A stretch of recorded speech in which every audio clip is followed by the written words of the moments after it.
was fantastic. Thank you very much, Max. It had a lot of pictures. I am doing a categorical logic talk, so there are literally no pictures left in mine. You had your fill, now you have me. All right, so something that Max didn't show you is his talk was 200 slides long. If you look at the counter up the top, so here are a couple of concrete goals, and we're probably not going to get through all of them. So the main thing that I want to do is I want to talk about what's called the co-natural numbers. So the co-natural numbers are kind of dual, as you would expect, to the natural numbers, which have a recursion principle that should be dualized to a co-recursion principle, a proof schema called induction that should dualize to co-induction, and maybe by the end we'll get to generalize to other examples. There are some notable omissions in this talk. Sorry. Let's move on.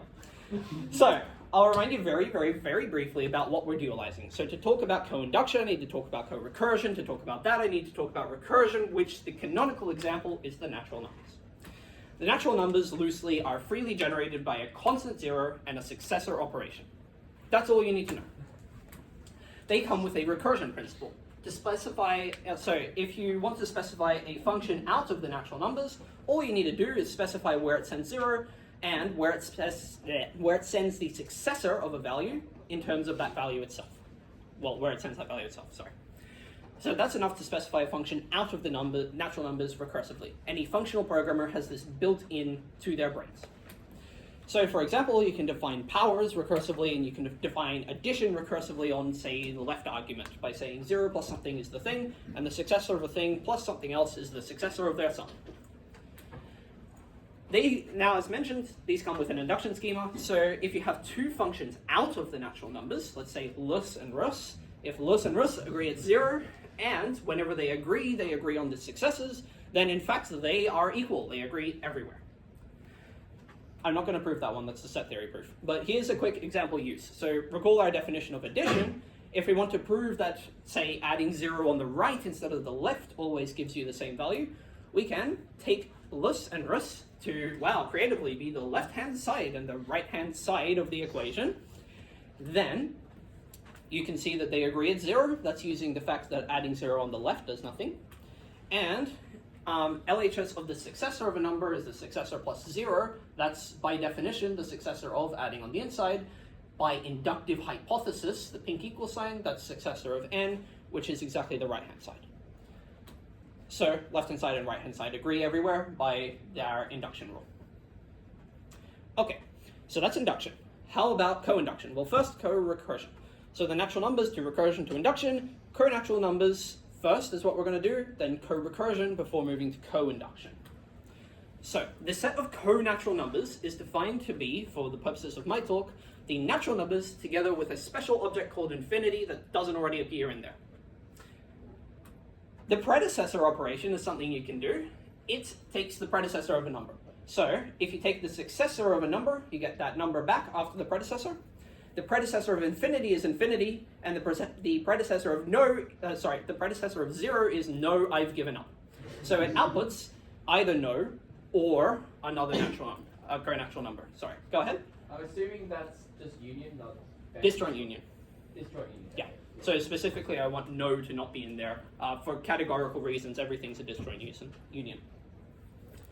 So the natural numbers come with the specified constructors, 0 and suck. That's all you need to construct a natural number.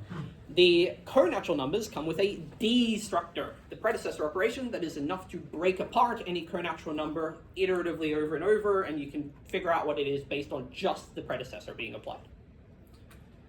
So some language to simplify things. A partial function is from x to y, is a function that eats values from x and either gives up or it returns you a value in y. So for example, x maps to 1 over x is a partial function from r to r. It fails on 0. Get me input from the user from the state of your computer to the string is a partial function. It fails whenever the user doesn't do that. And the predecessor operation is a partial function which fails on 0. So here's the co-recursion principle. Suppose you have a partial function from x back to itself. So it's a function that eats values in x, maybe outputs in x, maybe fails and gives up. You can construct a function u from x into the co-natural numbers as follows.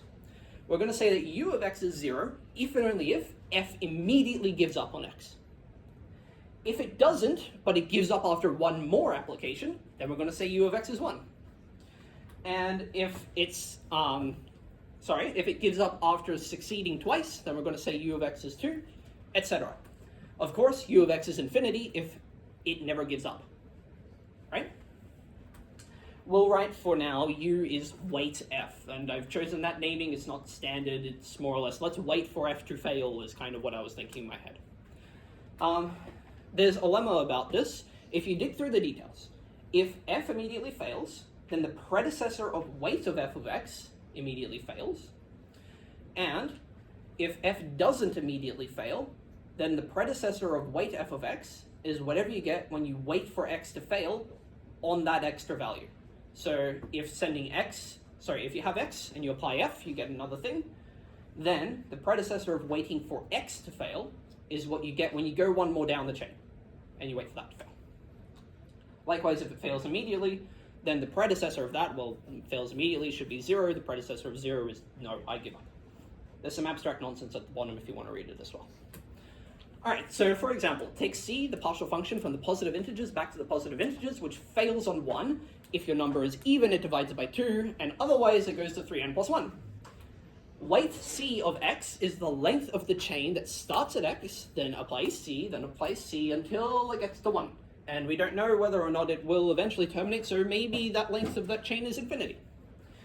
For example, 5 goes to 16, to 8, to 4, to 2, to 1, to no, so weight c of 5 is 5. Of course, the Collatz conjecture asks whether or not this is always infinity. Asks whether or not it's ever infinity. And that's it for the Collatz conjecture. No more of that, no proof of Collatz conjecture, I'm sorry. There is something more interesting that we can do.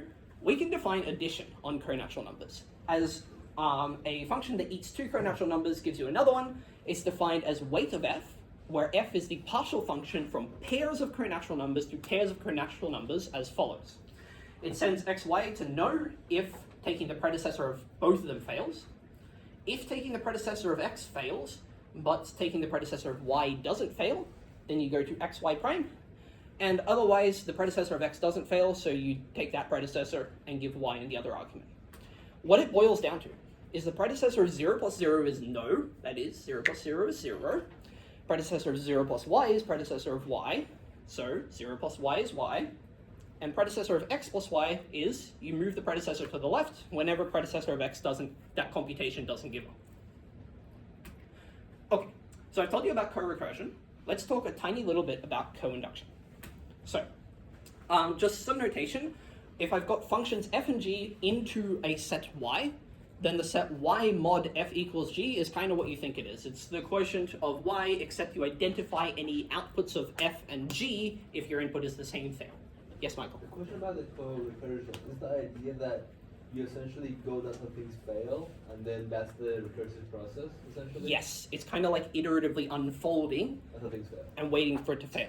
If you're kind of doing this computationally, you might not ever see that failure. It kind of describes the evolutionary behavior of your program, if that makes sense.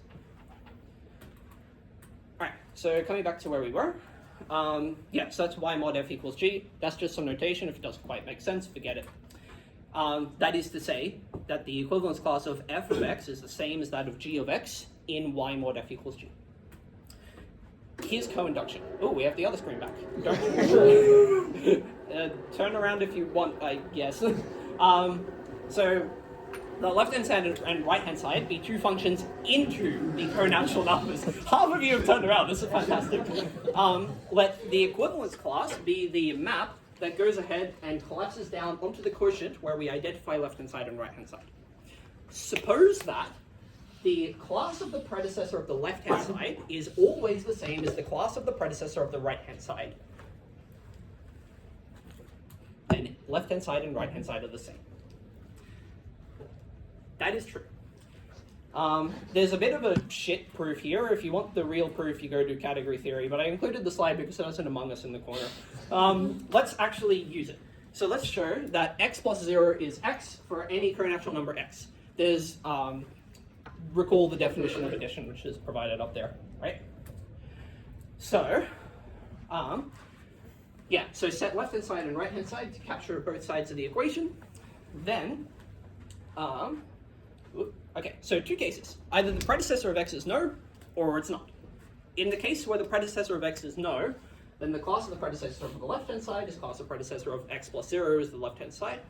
But predecessor of x is no, and that tells us that predecessor of x plus 0 is no, so we get class of no, and then, well, predecessor of x is no, so it's equal to that, but that's describing the right-hand side.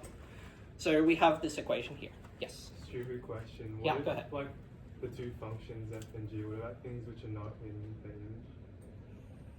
Not necessarily identified. You could identify through a transitive chain of like, this is an output of f, this is an output of g, and so on, wiggling So along. you do get some choice? No. There is a canonical categorical construction that I've omitted for the sake of time. Yeah, so since the equation holds at the bottom for any of our inputs where the predecessor outputs no, well, that's not quite enough. We need to check if it's not no, and we get this rainbow chain of equations here. Shuffle the predecessor to the left, that's the left-hand side. Because we're working in the quotient where the left-hand side and the right-hand side are the same, we can change it to the blue thing. That's analogous to an inductive hypothesis if it's not clear. Then that's, of course, the blue thing down the bottom, which is the pink thing at the end. So the equation holds, no matter whether the predecessor of x is no or not. The theorem asserts that the left-hand side and the right-hand side are the same. Another one, let's show that addition is commutative. Just really quickly, your domain is now the pairs of co-natural numbers, and of course, left-hand side and right-hand side are captured. If the predecessor of x is no, then you can do this, where down here, it's essentially because you can collapse it and put it on either side using either the definition or the lemma as appropriate. If it's not no, then you do a similar sort of argument where you rely upon another lemma that we haven't proven yet. So, okay, the theorem then asserts that left-hand side and right-hand side are the same. So we have a proof mechanism for the co-natural numbers. It's in some sort of sense dual to that for the natural numbers, which is why we're going to call it co-induction. So there are some things that can be proved co-inductively. All of those are fine. And just a little remark about this, co-inductive proofs only ever have two cases. Either a predecessor is no or it's not, that's it. And sometimes you don't need to split at all. If you instead go like, well, it's the natural numbers and infinity, so I can induct through the natural numbers, that's these two cases, or I have the special case of its infinity, it gets hairy, right? So you have not a unified proof method anymore, with special case behavior on the end, and there's more cases. Why induct on those when you could co-induct? Okay, so there is a little bit of generalization, and I'm going to indulge just a tiny bit. So a list is a finite length sequence of elements. So there they are. They come with a specified empty list and a way of attaching a value into a list to make a new list. A co-list is a finite or infinite sequence of elements. They come with an operation that tries to get the head off a list and give you the rest of the list. It fails on the empty list. So that's lists and co-lists. Lists come with a recursion principle that every functional programmer knows. Co-lists come with a co-recursion principle that every co-functional programmer knows. There's an induction principle, structural induction for lists. Take Comp 3400 if you want. There's a bunch of theorems that you can prove about that. Importantly, you can show that list is a functor and it has the list comprehension implicative. Co-list has a co-induction principle. And you can prove, amongst other things, that co-list is a functor with the zip list applicative from Haskell. It's the other one. That's why you've got two applicatives on your lazy Haskell lists, which is pretty cool. Every non-dependent inductive data type you can make in your favorite functional programming language has a co-inductive version. For example, where's my slides? Natural numbers to co-natural numbers, lists to co-lists, finite size binary trees to potentially infinite size binary trees, and so on. And now abstract nonsense. So, all the inductive data types are initial algebras, so if you have an endofunctor, an algebra is exactly an arrow out of it to the same thing. A morphism is one that makes the obvious diagram commutes. With identity and composite arrows stolen from the underlying category, they are a category themselves. An initial algebra is an initial object in the category of algebras. All the inductive data types are instances of initial algebras. The recursion is exactly the fact that it's an initial object. The recursion principle is the universal property, which I think is cool. Nice. What's the category? Don't fucking worry about it. So the induction schema is this diagram. So if you have two arrows out of the carrier of an inductive type, and you can form their equalizer, whenever you can make that map, which amounts to satisfying the universal property, the abstract nonsense asserts that f equals g. That's your induction principle. It works for all of them. Of course, turn all the errors around, that's co-induction.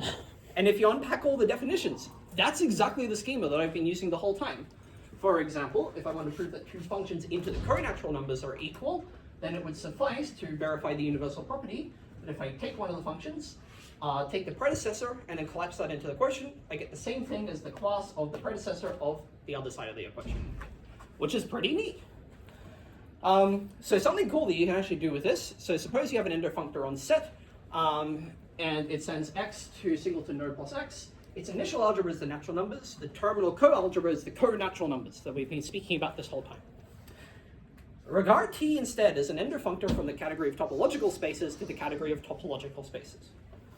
The initial algebra exists, it's given by the natural numbers with the discrete topology instead. So that's the topology where everything is open. The terminal co-algebra exists, it's also the co-natural numbers, except the name makes sense now. The sequence 0, 1, 2, so on, it turns out in this topology, converges to infinity, and that's the only funky thing about it. So that's pretty cool. Outroduction, thanks for watch. Have fun with pizza.